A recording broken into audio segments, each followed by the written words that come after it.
Before the visit, what were the relations between the U.S. and China? Icy, icy, icy. Very cold. We didn't talk to China. We didn't recognize them as a country. We just tried to ignore them. The year was 1971. War between the U.S. and Vietnam rose tensions between the U.S. and China.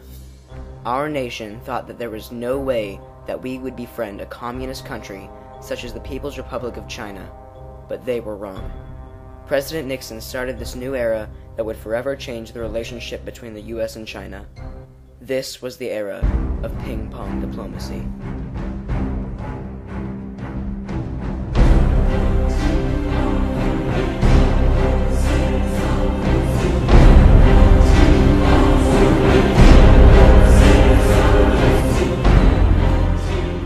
The 1971 Table Tennis World Championships in Japan is where ping-pong diplomacy started.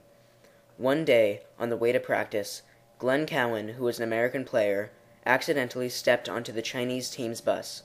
Zhuang Zedong, a Chinese competitor, was the only person on the bus that didn't ignore Cowan. In fact, his actions forever changed the relations between the U.S. and China, and would start ping-pong diplomacy. In a former interview with Zhuang, he talked about the incident. Zhuang said that while he was sitting on the back of his team's bus on the way to practice during the World Championships, a long-haired teenager got on the bus just before it left for the gymnasium. The Chinese team didn't know that the boy Glenn Cowan was an American player until he turned around and they saw the letters on the back of his shirt. We got nervous, and nobody talked to him. The team had been told not to speak to Americans, not to shake their hands, not to exchange gifts with them. He stood on the bus for 10 minutes. No one came to talk to him. Zhuang said of Cowan.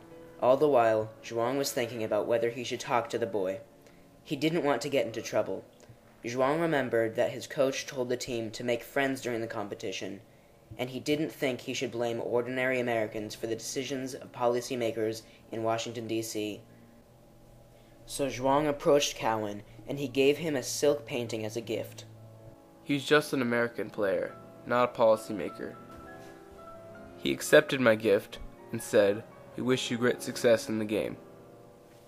Mao Zedong, the head of the People's Republic of China, or the PRC, liked what Zhuang did and invited the American team to visit China that year for a competition so he could further improve their relationship. A plane carrying the American table tennis team landed in the People's Republic of China on April 10, 1971. The team were the first Americans to set foot in communist China in 22 years. Between matches in the competition, which the Chinese were careful not to win by too much, the Americans were treated like royalty. Trips to the Great Wall and the Qing Dynasty Summer Palace were interspersed with banquets and opera performances. It was a chance for the relationship between our two nations to improve since the communist takeover in 1949. By the time the U.S. team returned home from their expedition, the U.S. had already reopened previous trade agreements from 20 years before. Without the participation of the People's Republic of China and its 750 million people. That is why I have undertaken initiatives in several areas to open the door for more normal relations between our two countries. Premier Zhou Enlai, on behalf of the government of the People's Republic of China, has extended an invitation to President Nixon to visit China at an appropriate date before May 1972.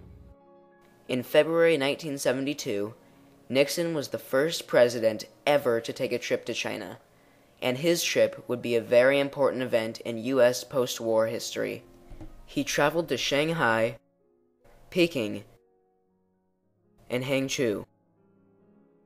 When Nixon first arrived in Peking, he shook the Prime Minister's hand, which was a symbolic gesture that was important to the Chinese. At the end of his trip, Nixon acknowledged that Taiwan was a part of China, and in order for relations to improve, they would have to improve with Taiwan as well. Nixon said that the process of getting to know each other better would help promote peace between the two countries and reduce the chance of conflict despite our differences. Nixon and Mao announced that they would seek better relations and beneficial opportunities at trade. Never before in history has the sport been used so effectively as a tool of international diplomacy, said Zhou Enlai, Chinese Prime Minister. To Nixon, this was the week that changed the world. In the spring of 1972, the Chinese table tennis team arrived in Detroit, Michigan to attend multiple matches themed Friendship First, Competition Second.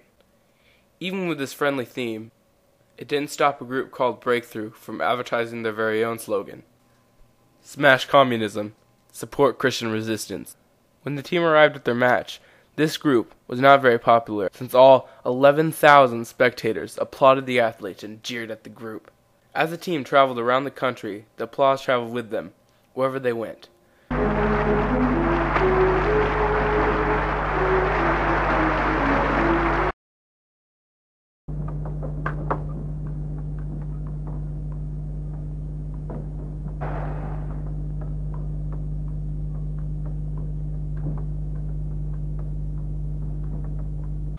The Republican House Minority Leader, Gerald Ford, said that this was exactly what American diplomacy needed.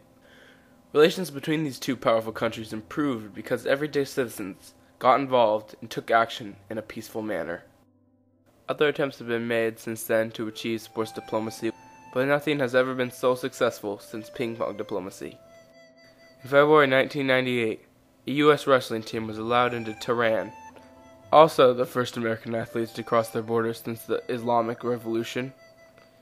Diplomatic momentum was definitely lost when 2 months later, the Iranian team visited America for a competition and were fingerprinted among arrival in the States. How has ping pong diplomacy affected our relationship in the long run?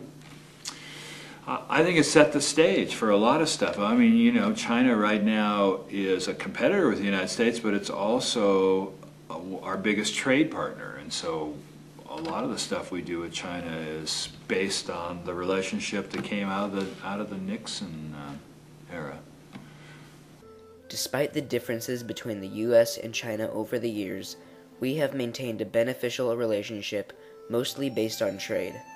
1 year ago, our relations were strained when one of the U.S.'s reconnaissance planes collided with a Chinese jet. But when hard times arise, our two nations look back at what a great job Nixon did improving relations, and we tell ourselves that we cannot afford to go back to when our two nations were completely segregated. 30 years after Nixon's visit, former President George Bush went to China and said, "Diversity is not a disorder, debate is not strife, and dissent is not revolution." Then, possibly thinking about the Chinese proverb about a journey of 1,000 miles begins with one step, he also said, 30 years ago this week, President Richard Nixon showed the world that two vastly different governments could meet on the grounds of common interests and in a spirit of mutual respect. But what we have said in that communique is not nearly as important as what we will do in the years ahead to build a bridge across 16,000 miles and 22 years of hostility which have divided us in the past. Our communique indicates, as it should, some areas of difference. Our two peoples tonight hold the future of the world in our hands. If we can find the common ground on which we can both stand, where we can build the bridge between us and build the new world, generations in the years ahead will look back and thank us for this meeting that we have held in this past week.